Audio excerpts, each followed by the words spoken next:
Doctor ইউনূসের বিরুদ্ধে চক্রান্তকারী NBR chairman Abu Hena রাহমাতুল Munim এর অনতিবিলম্বে গ্রেফতার ও ফাঁসি চাই। ৬ বছরের চুক্তি নিয়োগ লাভের বিনিময়ে ডক্টর ইউনূসকে বেআইনিভাবে আয়করের ১২ বছর অডিট, পুনঃ অডিট ও একের পর এক আয়কর মামলা করে হয়রানি করেছেন এনবিআর চেয়ারম্যান আবু হেনা রাহমাতুল মুনিম।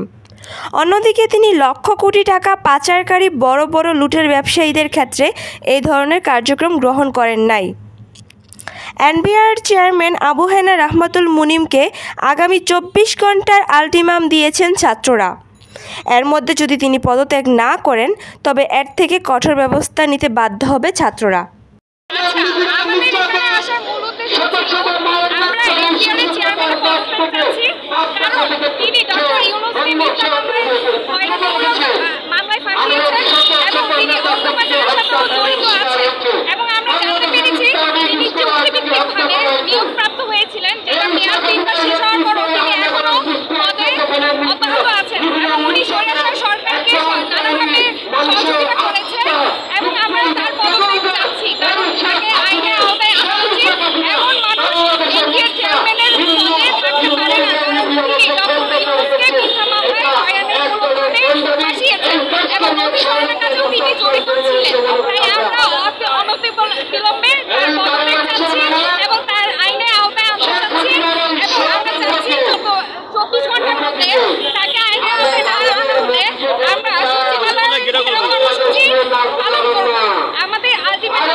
আমাদের স্বাধীন দেশে আমরা সুস্থভাবে দেশের লোক ভালোভাবে চলাফেরা করতে পারে এটাই কামনা করি। আজকে কি জন্য আসছে?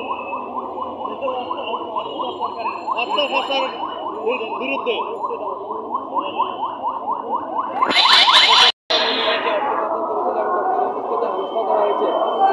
আমরা তার বিচার চাই এবং তাকে অনতিবিলম্বে তার পদ থেকে পদত্যাগ করতে হবে।